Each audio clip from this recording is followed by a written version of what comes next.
dicek?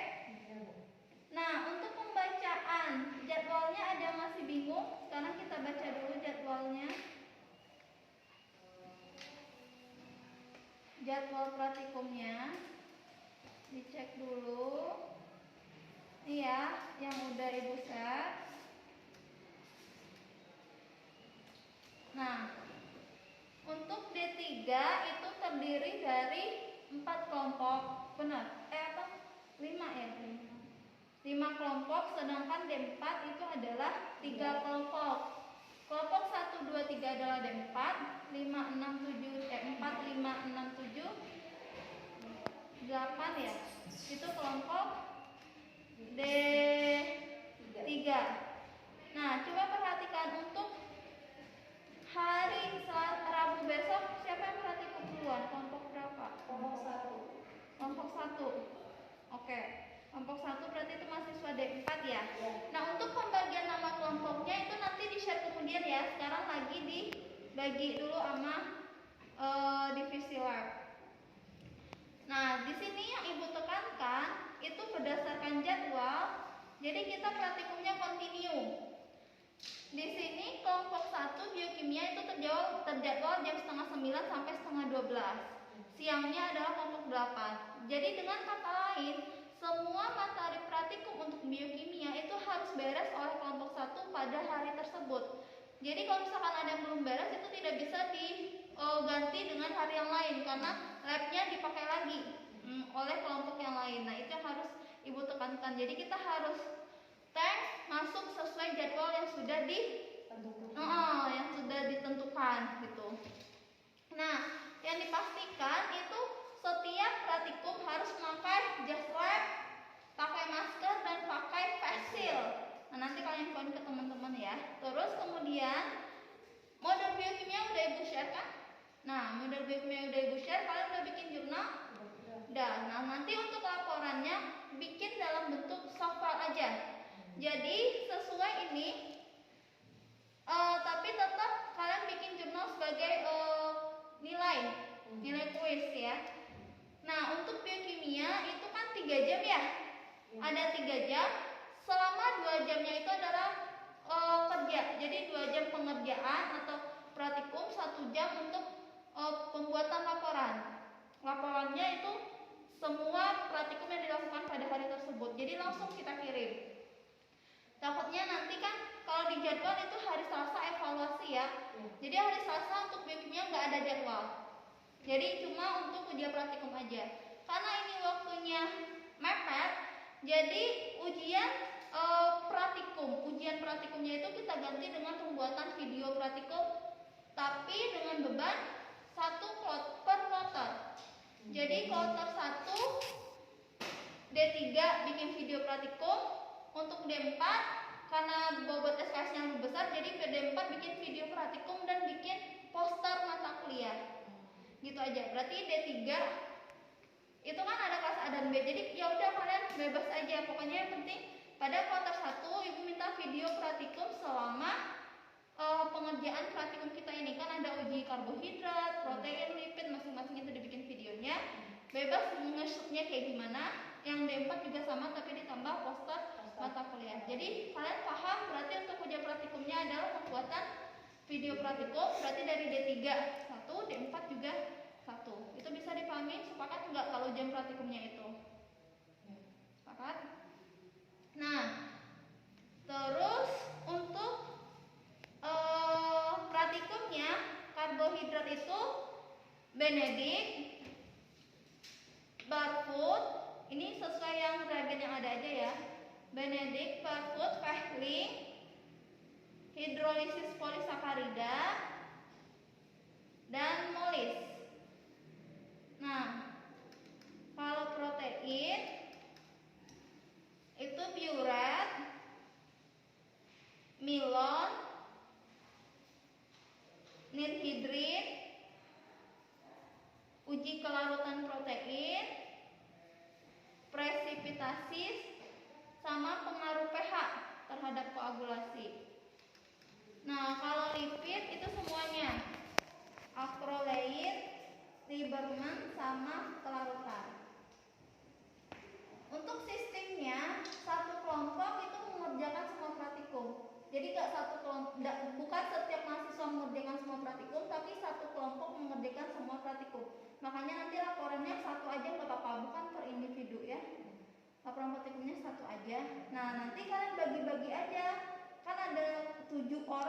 atau 8 orang, nanti berapa orang yang ngerjain karbohidrat, berapa orang ngerjain protein, berapa orang yang ngerjain lipid.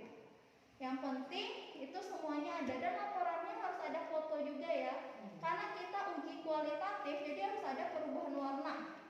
Uji positifnya kayak gimana seharusnya. Jadi lihat ujinya itu perubahan warnanya sebelum ditambahkan sama setelah uji positifnya ini negatif atau enggak. Kayak gitu. Nah, jadi laporannya berarti formatnya cuma pertama itu tabel pengamatan.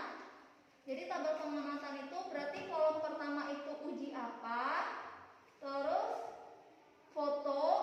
fotonya berarti 2 ya, sebelum sama sesudah, terus keterangannya berarti ini ada uji, misalkan dia uji positif terhadap sampel apa, misalkan karbohidrat. Kalau untuk uji apa sih, biuret kan seharusnya membentuk cincin warna ungu.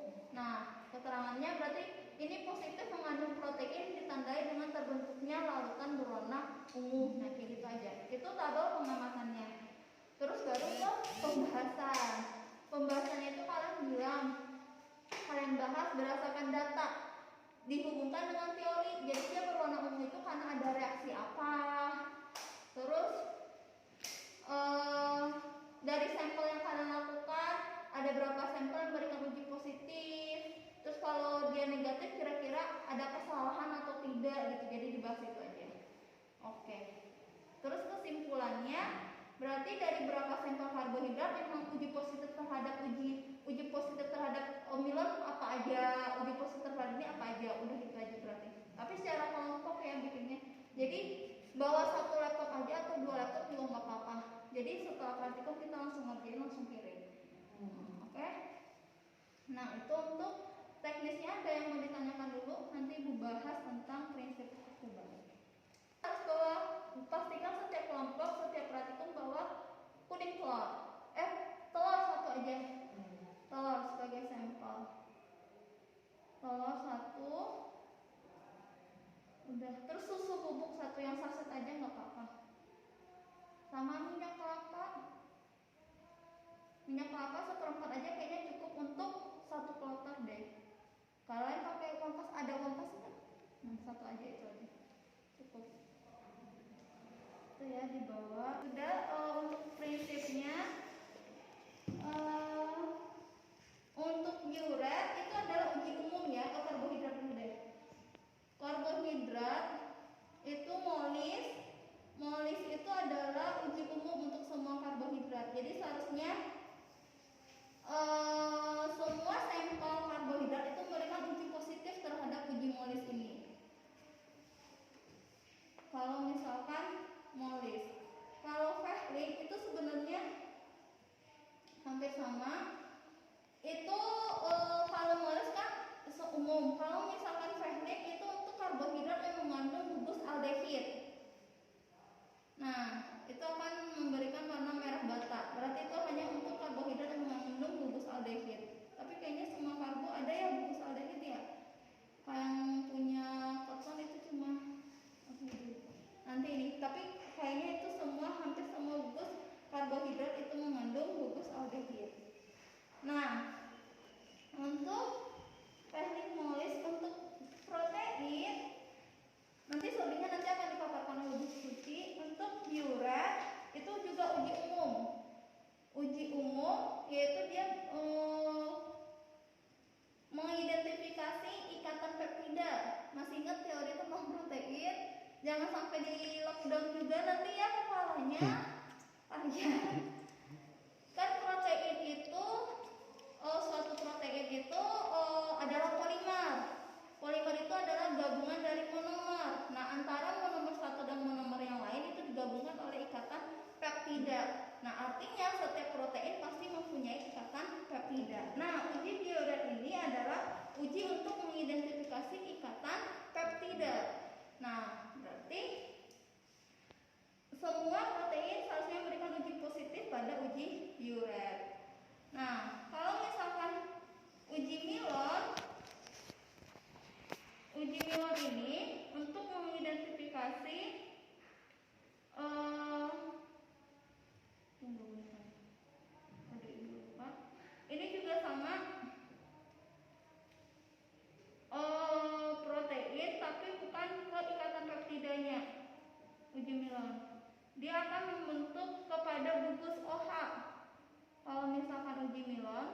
Jadi akan membentuk warna merah, akan membentuk garam merkuri dengan tirosin. Jadi tirosin ya, uji Milon itu sama asam amino tirosin. Jadi belum tentu semua protein memberikan uji positif, hanya protein yang mengandung asam amino tirosin.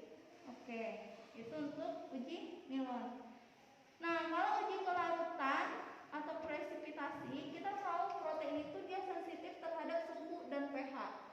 Nah, kalau beda suhu, beda pH, itu dia akan mengalami perubahan struktur kimianya. Nah, perubahan struktur kimia itu akan berdampak terbentuknya endapan atau koagulasi peristiwanya.